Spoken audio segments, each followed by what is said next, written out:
Thank you very much. So I would like again to welcome you to our session on leadership certification program. Last time we covered a number of issues, including the understanding of who is a leader, what is leadership, and why do we call it leadership? Is it because of particular sheep they lead, or is it because of, but who is a leader? And in the end of the day, we conclude that leadership is about leveraging influence to achieve a goal, ability to influence others to help them to reach the best they could be for purpose of achieving personal organizational goal. But to look different types of leadership, qualities of leaders, traits of a leader, difference between a leader and a manager, and whether leaders are born or are made. Today, as we continue, we'll be talking another topic that's very important as part of our coverage, and that is called personality style. That's session 3 of our course. And a personality style is, what are they? We say that they're habits, behavior, or personalities that make one person distinct from another. When I began the lecture today, I said that I've worked under a leadership and supervision of Army General, a Major General. And one of the things he taught me is make sure that you understand the people you're leading. Make sure that you understand the church members. Make sure that you understand the subordinates. Understand and know them. It will help you to make a very powerful leadership presence in whatsoever you do. My question we come back again is, are you working to enjoy life, or are you enjoying life to work? I don't have the answer to that, but I believe myself I'm enjoying to work.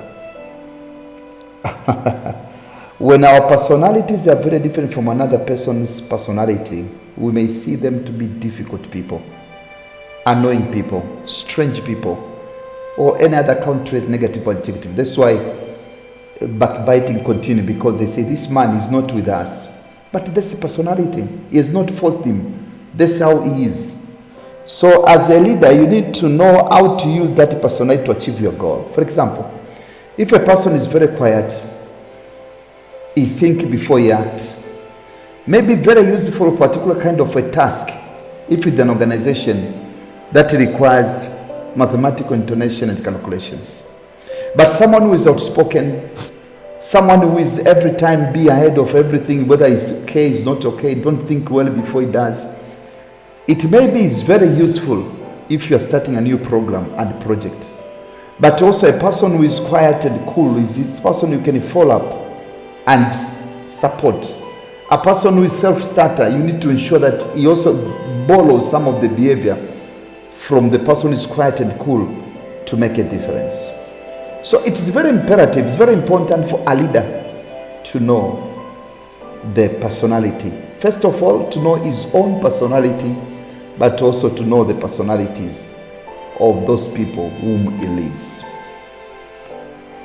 In time, we cease to see these adjectives like difficult, annoying, strange, or as our opinion. Instead, we treat them as fact, especially if others in our work group agree with us. These opinions that make it difficult is not possible to lead the person successful. Key to leading in any situation is learning about the main differences in the personality types, so that one gains insight into why the other person act the way they do. These are inborn traits. It's not easy for you to train someone who is outspoken to be quiet. Those are the things which are developed internally. Yes, you can train, but it's not easy. And as a leader, is for you to find a way to conform and utilize the ability and the skill someone has to achieve the best of what to achieve as part of your goal formulation. So we have got almost major 4 personality styles. You can see on the matrix that's in front of you, there is a north and south divider, and gives us the left side of our arc and left side of the another side of the circle. Now, on the right side I'll start with, we have got the introvert. Introvert are the people who are quiet. They're not outspoken. But now they differ from level. There is introvert level 0, level 1, until they become totally quiet. On the right, we've got people who call them extrovert. And this also, they differ. The level of extroverts differs until it becomes too, we call skewed to the light. Now, personalities in the word, the first one is introvert, another one is extrovert. This go anywhere. I remember when I got my children, I knew for sure this is introvert child, this is extrovert. And therefore, before I knew what to do, I had to learn a lot about this personality matrix, so that I may support each child according to the personality he has, or he portrays, or she portrays. The second category of divider is to look on whether someone is emotionally stable or emotionally sensitive. There is a person who can do something to provoke her or him, and he be stable. But there is a person who do so, he could throw even stones, anything you find on the way to destroy you.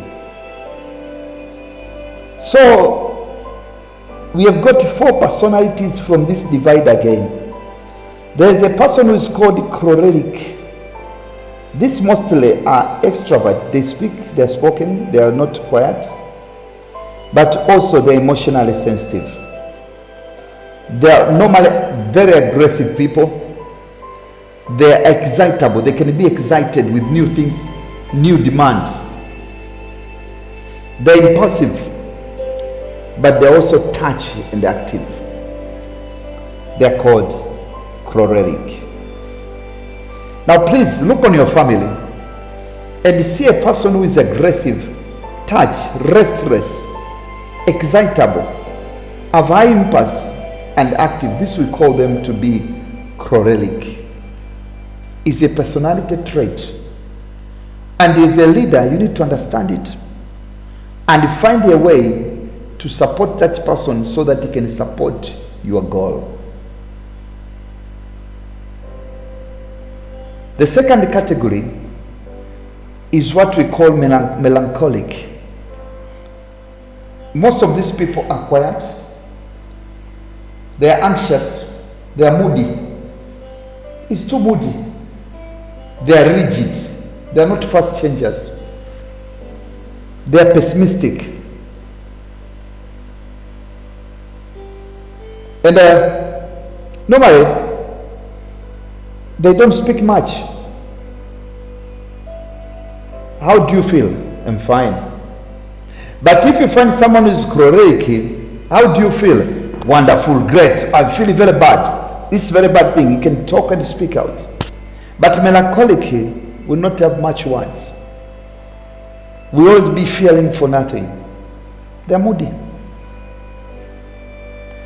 This kind of thing also is help in a relationship when you want to get married or to marry someone. You need to know whether do you want or you feel better to work with choleric or melancholic, because without knowledge of these two, you're in trouble. The third category of people in the world is what we call phlegmatic. These are people who are calm. They always reason. They are thoughtful. They are introvert. They are not much speaking. They are very reliable. They are self-controlled. They are peaceful. They've got very high emotional stability. Most of them are mathematicians. People who can command things in a very scientific way. Phlegmatic. The last category is people who are called sanguine. Those people are sociable. It's different from melancholic. Melancholic is not sociable. They are talkative. A sanguine can talk. They are responsive. They are easygoing. Oh, let's go to music now. They go. Oh, let's do this one. They can just go. But a phlegmatic person will think before he decide. Always will change the mind. A choleric person is good, is easygoing, but choleric person normally they fight, which is different from what we call as sanguine. So think about your family, your workplace, group your employees who are sanguine, that they are carefree, they are lively, they are easygoing, they are responsive, they are talkative, they are sociable. It's dangerous for a sanguine to put them in a certain position. You need to see how you change them. In a decision which requires a lot of adherence to law and with the strict regulatory framework, you need to get a phlegmatic person. On a situation in which you need someone on the front line, customer care, relationship, put a sanguine and the results will be perfect. When you want to make a decision to fight a war or to make a very serious change in life, get a choleric person, but control them. And sometimes when you want someone to ponder things, you want someone to think differently, find a melancholic person. So there is a choleric, sanguine, phlegmatic, and melancholic. Now may I ask you, which group are you? Are you a choleric? Are you touchy, restless, aggressive, excitable, impulsive, active? Or you're sanguine, you're sociable, you're easygoing, you're talkative, you're responsive, you're lively, you're carefree? Or you're melancholic, you're always feeling, you're moody, you're anxious, you're unsociable, you're quiet? Or you're phlegmatic, that you're passive, you're thoughtful, you're peaceful, you are controlled, you are reliable, you are calm.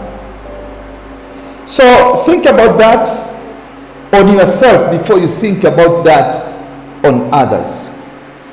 And reflect it thoroughly to see where do you belong.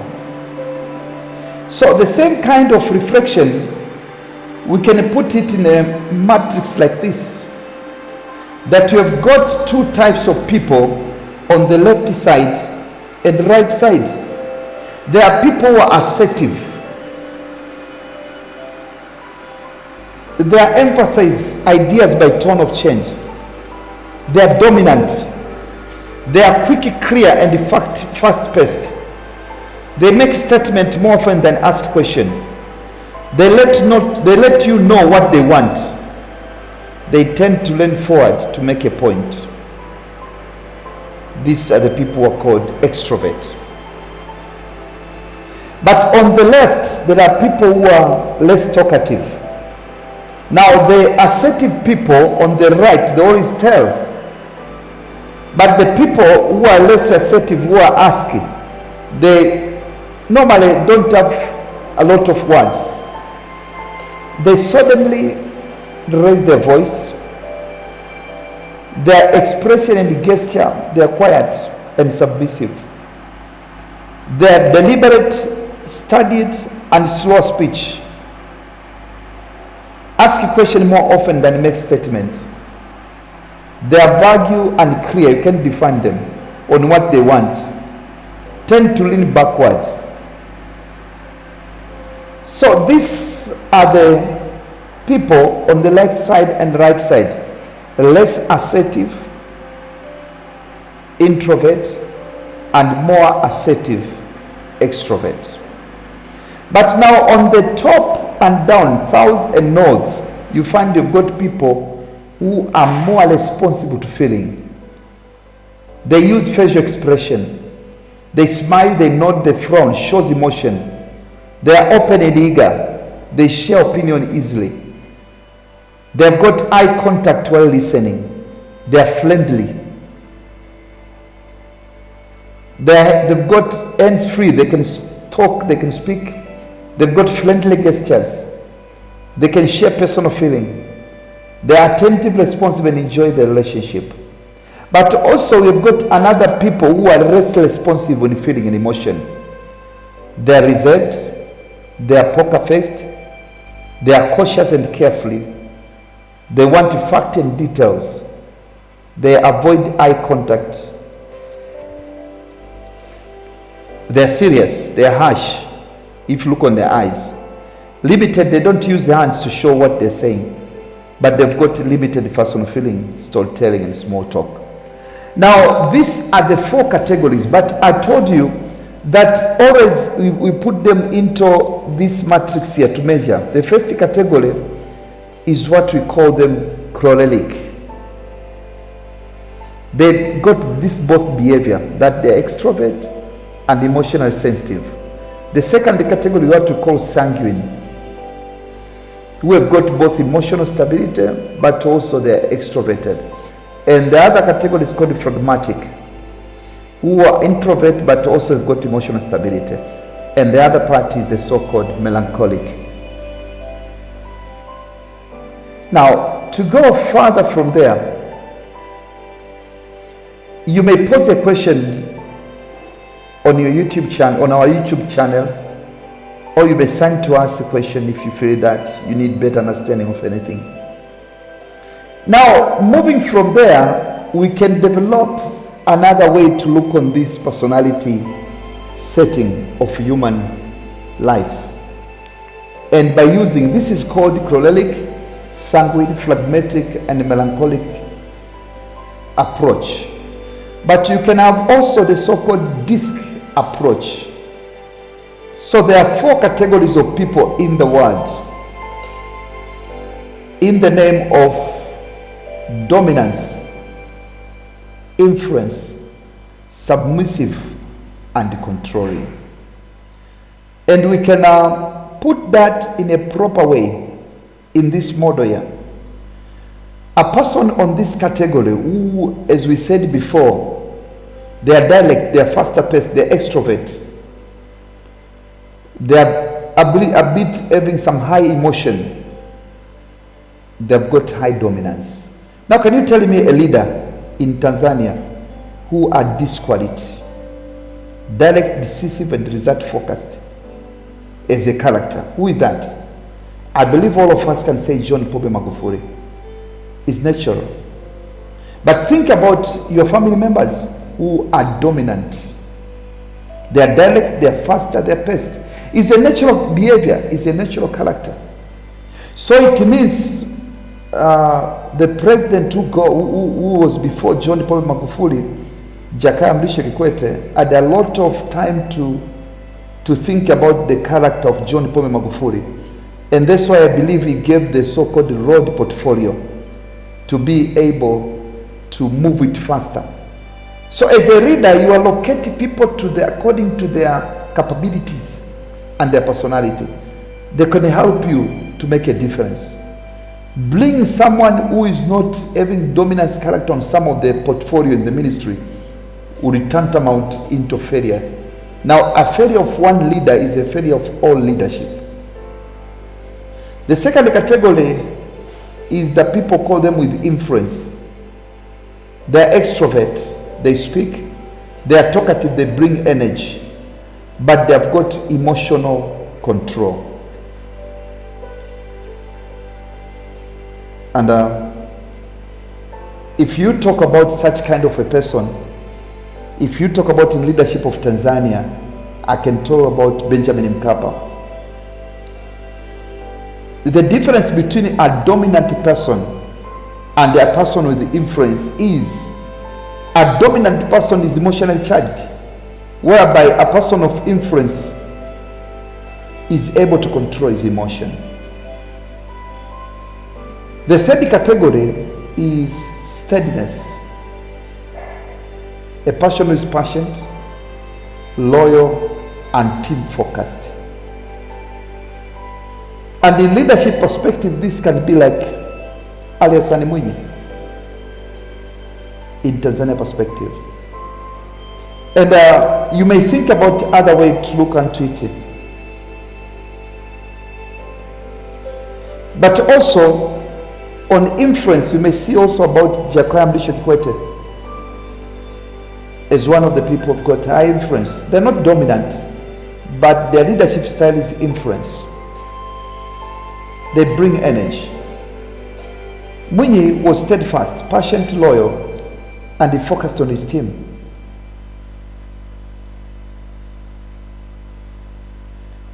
He was introvert a bit, but he focused on delivering value. You read it from his book, you can derive those features. They're slow, they're paced, they're indirect. The last one is what we call conscientious. They are people who follow rules. They are process driven. They are prepared. They are highly charged emotionally, but also they are very careful to follow rules. They are strict. Now you may think about those type of people. If you talk about America sphere, a dominant character, you may talk about a person like Donald Trump. An influence character, you may talk about a person like Reagan. A steadfast character, you may talk about, but also an influence type, you may talk about Barack Obama. Yeah. So you may have dominance goes with Donald Trump, influence Barack Obama. In Tanzania, dominance goes with John Pombe Magufuli. Influence goes with Kikwete. Steadfast goes with Mwinyi. And the consciousness, we shall see what goes better with. So those are the kind of modeling on human behavior and character. In a general sense, we say that a person who is dominant is persuasive, is original, is attractive, is bold, willpower, precise, competitive, unconquerable, very brave, adventurous, decisive, polished, daring, aggressive, determined, high-spirited, energetic, persistent, daring, aggressive, force of nature, optimistic, positive, outspoken, restless, impatient, result-oriented, fast-moving.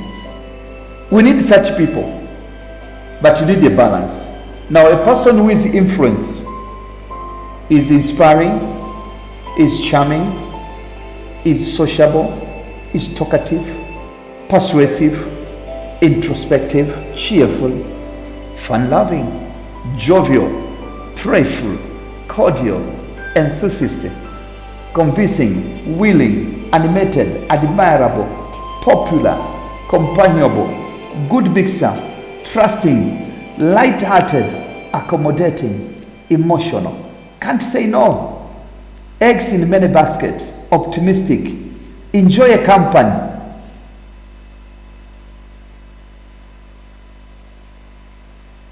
and good human relationship. And another character is what we call the so-called steadiness. Steadiness.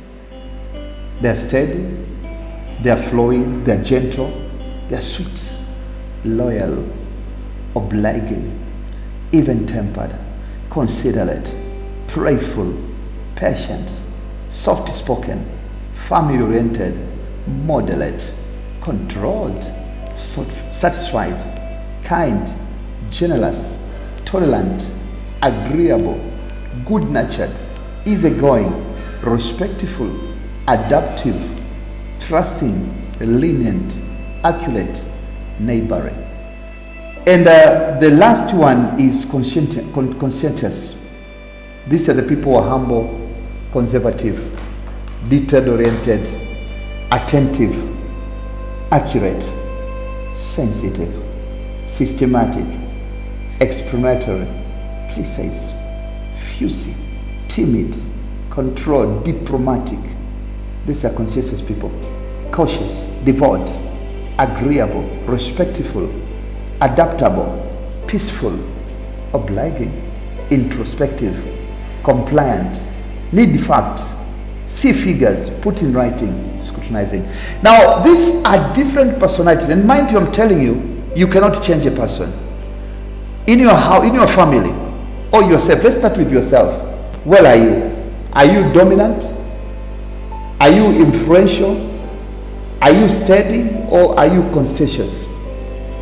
Where are you? And we are looking on most dominant behavior and characters. I don't know, maybe I might be in a group of influence. Now it's me. Then also people will judge you. Where are you? Are you steady? Steadiness? Steady? Or you are humble? You are conscientious? Are you persuasive? Now, you can't change unless you improve. You may improve those skills, those personality traits. Now, in any family, you may see those groups. A father can be dominant, a mother can be conscientious. A father can be inspiring, a mother can be steady. Those are behavior which God made on human being. You can't take someone who is conscientious to be dominant. No. You'd end up being frustrated. So you also give the laws to the people depending on the need and want as a leader. You try to look what can be better. For example, when Jesus Christ died, one of the things he thought is who can be the leader of the church. Intelligently, he knew he needed someone who is persuasive, original, bold, willpower, precise, competitive, unconquerable, brave, decisive, daring, aggressive, determined. And who was that among the disciples? No other. It was Peter. But he needed someone to take care of her mother. And therefore among the disciples, he never chose Peter. He chose someone who is humble, detail-oriented, attentive, accurate, sensitive, systematic, explanatory, precise, timid, controlled, and that was no other than John. When he needed to go to the mountain top, he chose different characters to explain the fact what was there. So in leadership, you need to agree to the fact that people differ on character and behavior. And therefore, as part of your style of leadership, make sure that you group your people and your team and followers in those 4 categories. It will help you with a decision of where to go, a decision where to do and what to achieve the best out of the strategy and goal. A person who is dominant is decisively determined and is direct. Such a person, if you try to look well, may look on the president among those who have passed in Tanzania. They need respect, they need choices, they need control. They are direct, they are decisive, and they are determined. So even if you are a follower, you need to know the style of your leader. And therefore check what he needs, because you can change it. But you can always lead by having the mindset to make a difference. A person who is conscientious is calculating, competent, is very cautious, but is also contemplative. What they need value, they need confirmation, they need excellence in everything they do. But you may have a person who is supportive. They are normally stable, they are steady, they are sweet. What they need is security. What they need is approval. What they need is appreciation. So you may have also your children and put them on this matrix. You may have your family members and put them in this matrix. Someone can be inspiring who is influencing, interactive, imaginative, involved. What they need is affirmation, popularity, and recognition. In my family, for example, as I put an example, I've got children who are constituents, but I've got a child who is supportive. So every time I need to say, oh, you're good, you've done well, excellent, I need to hug them. Why? Because they need such kind of behavior. But I've got children who are dominant. And I need to go with them trying to see how to help them to grow and raise to become the best of themselves. But also I've got children who are influencing. And I'm always trying to affirm them, positive drive on that. But also in the church, the same thing I'm thinking about. Leadership, I see them in the perspective of four sphere, the DISC model. It has helped a lot to change the leadership need. Because a leader understanding of the people, it helps a lot. I've tried to take something from the internet to describe better about the characters. And you can see on the screen, the first one is the dominant, and you can see very clearly Donald Trump, Schwarzenegger, and others. With Oprah Winfrey, they're dominant character. That's how they are. But you can see people with influence like Richard Branson, Dolly Parton. You can see people with steadiness like Nicole Kidman, Nelson Mandela, Jules Hassan. But you can see people who are conspicuous like Bill Gates, Al Gore, etc. Even Warren Buffett, the richest man in the world. Now please draw up a matrix for yourself and try to think about different people you know, and what do you say about them? Are they dominant? Do they have influence? Are they steadfast, or are they conspicuous? Now these are the personality behavior, the style of the people, which are very critical as we move towards a leadership thinking and a leadership change. To sum up, we have talked about leadership but personality as part of the behavior to understand as a leader. And we explain about introvert and extrovert, highly emotional and non-highly emotional. We narrow down to 4 types of people who are melancholic, sanguine, we've got choleric, and we've got phlegmatic. But we say further, there is a modern way to look on them based on the character they have. There are people in a model called DISC, dominant, influential, steadfastness, and compliant or conspicuous.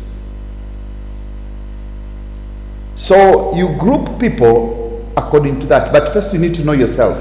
Where are you? For example, if you've got a dominant character, it will be very difficult to work with another dominant character. Even when it's your marriage issue, if you've got a dominant character as a woman, automatically, if you get a husband also want to domineer, you're in trouble. The marriage will be very difficult. Notwithstanding, you may go to that position, but if you understand yourself better, it's easier to harmonize and see what can we do better for our family. So for tonight, that makes an end to our lesson about in leadership, and today we're talking about the personality style. I believe we'll continue to learn about this until next time when we'll be talking about the leadership laws, the rules of leadership.